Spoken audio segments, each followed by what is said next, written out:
복지는 아무에게나 주어지지 않습니다. 알아야 받을 수 있고 신청해야 비로소 내 것이 됩니다. 임대주택 어렵고 복잡하셨다면 지금부터는 임대박사와 함께 하시면 됩니다. 오늘도 꼭 필요한 임대정보 함께 확인해 보시죠. 안녕하세요, 임대박사입니다. 오늘은 LH에서 전국 단위 사상 최대 규모로 시행되는 국민임대주택 예비입주자 7월 정례 모집을 안내드립니다. 먼저 이번 모집에서 꼭 확인하셔야 할 핵심 포인트 4가지를 빠르게 정리하고 이후 본격적인 영상으로 이어가겠습니다. 첫 번째는 전국 단위의 대규모 모집입니다. 경기도 인천을 포함해 광주, 부산, 대구 등 전국 158개 단지에서 예비 입주자를 모집합니다. 올해 공고 중 최대 규모입니다. 두 번째는 현재 주소와 상관없이 지역에 지원할 수 있다는 점입니다. 수원에 거주해도 부산이나 강원 단지에 신청할 수 있습니다. 다만 경쟁이 발생하면 주소지에 따른 우선순위가 적용되니 상세 설명은 조금 뒤 다시 짚어드리도록 하겠습니다. 세 번째는 소득과 자산 기준을 체크하셔야 합니다. 대략 월소득은 도시근로자 평균소득 70% 이하로, 즉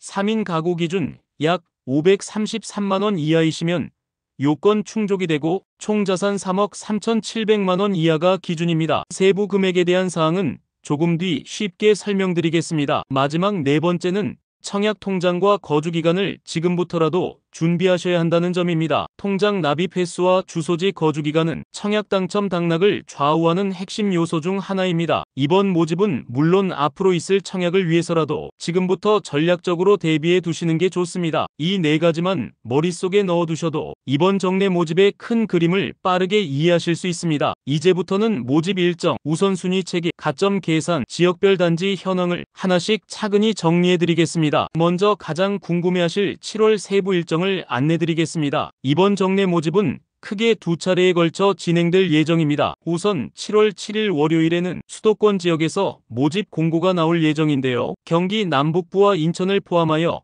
총 27개 단지가 이에 해당됩니다. 지역별로 조금 더 살펴보면 남북권역에서는 광명, 오산, 용인, 평택 등 4개 지역 8개 단지에서 예비 입주자를 모집하며 김포, 포천이 속한 경기 북부권, 그리고 인천에서는 남동구, 서구, 옹진군, 중구 등이 포함됩니다. 포천과 옹진군에 위치한 단지를 제외하면 대부분 교통이나 생활 환경이 잘 갖춰진 지역에 위치해 있어 개인적으로도 모집 호수나 임대 조건이 벌써부터 궁금해지는 곳들입니다. 이후 순차적으로 7월 15일 화요일에 비수도권 지역에서의 모집 공고가 공개될 예정입니다. 강원도 춘천과 화천을 시작으로 경남에서는 거제, 사천, 양산, 진주, 통영 등 16개 단지, 광주 전남 지역에서는 무려 52개 단지에서 모집이 이뤄집니다. 또 대구 경북, 대전 충남, 부산 울산, 전북에서도 모집이 예정돼 있고 제주도와 충북까지 포함해 전국 각지에서 동시 공급이 진행됩니다. 이쯤 되면 눈에 들어오는 지역 한두 곳쯤은 있으셨을 겁니다. 이번 모집은 단지 수가 워낙 많다 보니 하나하나 주소까지 바로 보여드릴 수는 없지만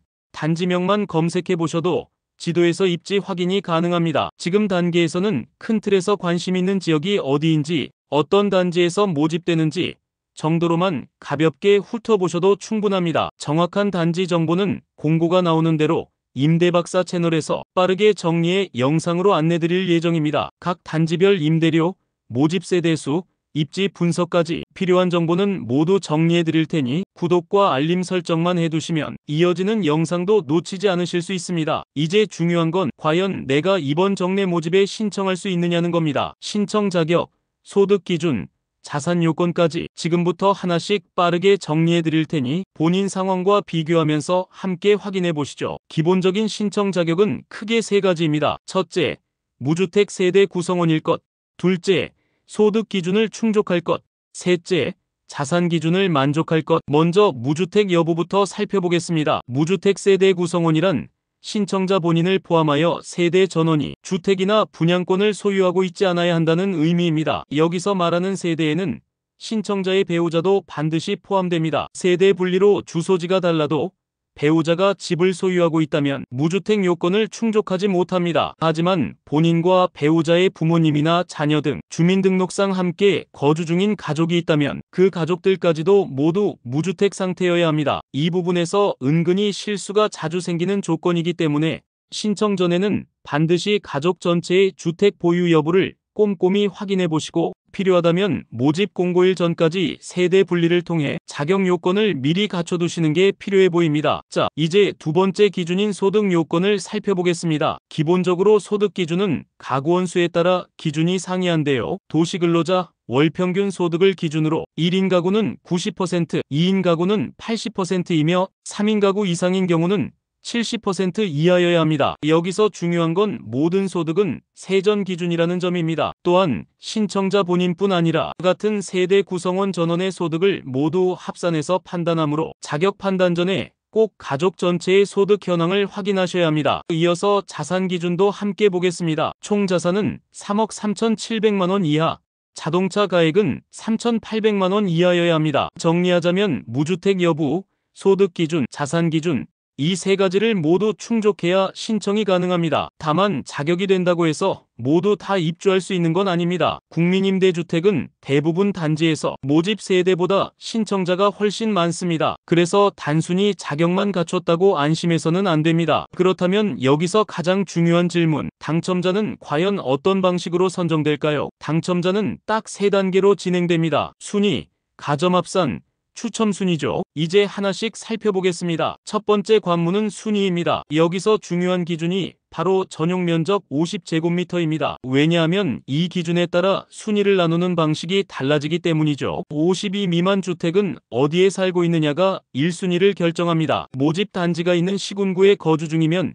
1순위, 인접지역은 2순위, 그 외는 3순위입니다. 반면 52 이상은 청약통장 얼마나 오래 납입했느냐가 중요하죠. 24회 이상 납입해야 1순위가 됩니다. 예를 들어 내가 당의 지역에는 살지 않지만 청약통장 납입 횟수가 24회를 넘었다면 전용 52 이상 단지를 선택하는 게 더 유리할 수 있습니다. 이렇게 본인에게 더 유리한 방향으로 전략을 세우는 것, 이게 바로 첫걸음입니다. 하지만 여기서 끝이 아닙니다. 1순위라고 해서 무조건 당첨되는 건 아니기 때문이죠. 1순위 내에서도 경쟁이 생기면 두 번째 관문, 가점 합산으로 넘어갑니다. 가점은 총 7가지 항목으로 구성됩니다. 핵심은 보시는 바와 같습니다. 모집 단지 지역에 거주한 기간에 최대 3점, 청약저축 납입 횟수에 따라 최대 6점, 미성년 자녀 수에 따라 최대 3점, 신혼부부 육아지원, 사회취약계층인 경우 3점, 과거 LH와 국민임대 계약 이력이 있다면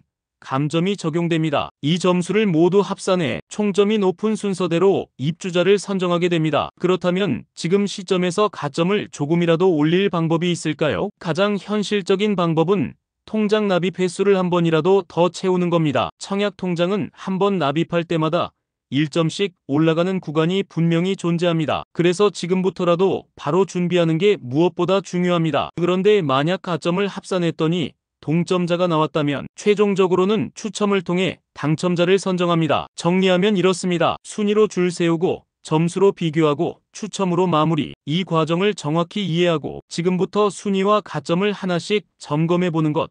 그게 바로 당첨 가능성을 높이는 지름길입니다. 지금 이 시점에서 해야 할 일은 분명히 정해졌습니다. 내가 어떤 순위에 속해 있는지, 가점을 올릴 수 있는 부분은 없는지, 앞으로의 모집에 대비해 미리 준비할 수 있는 건 뭔지 하나씩 점검하고 대비하는 것. 이것이 당첨 가능성을 1%라도 높이는 전략입니다. 그리고 꼭 기억해 두세요. LH 국민임대주택 정례 모집은 매년 반복됩니다. 내년, 내후년을 위해서라도 지금부터 순위 조건과 가점을 차근차근 준비해 두시는 게 좋습니다. 예를 들어 주소지 거주기간 3점, 청약 통장 납입 6점, 이 두 항목만으로도 9점을 만들 수 있습니다. 실제 당첨 커트라인이 8점에서 11점 사이에 몰려있기 때문에 이 두 가지를 잘 챙기기만 해도 충분히 도전 가능한 단지가 많아집니다. 오늘 영상에서는 다가오는 7월 정례 모집을 앞두고 예정된 주요 단지들의 특징과 입주자 선정 기준, 신청 전략까지 빠르게 정리해드렸습니다. 이제 곧 실제 모집 공고가 발표되면 단지별 임대 조건, 모집 세대 수, 입지 분석까지 보다 구체적으로 하나하나 영상으로 풀어드릴 예정입니다. 이번 정례 모집 놓치지 않으시려면 지금 바로 구독과 알림 설정 해두시는 거 잊지 마세요. 임대박사는 앞으로도 끝까지 여러분의 당첨을 함께 준비하겠습니다. 시청해주셔서 감사합니다.